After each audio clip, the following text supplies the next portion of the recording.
program real quick. So with KWI, you're getting an AWS accredited testing facility. Now that requires KWI to annually be audited by the American Welding Society, and every 3 years get an inspection where they're going to come in and rifle through, our WPSs and our procedures and make sure that we have, of course, CWIs on staff.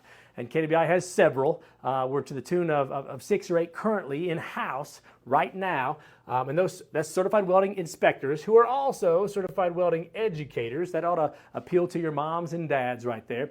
But this AWS ATF with CWIs allows us to give you the AWS CW card, the certified welder card. And on that card, in our basic combo pipe program, you're going to get 6 certifications. All right? Now, some community colleges, they might be an ATF. I don't know. Several, though, are not. A lot in Kentucky are doing the AWS Sense Level 1, which is a great program.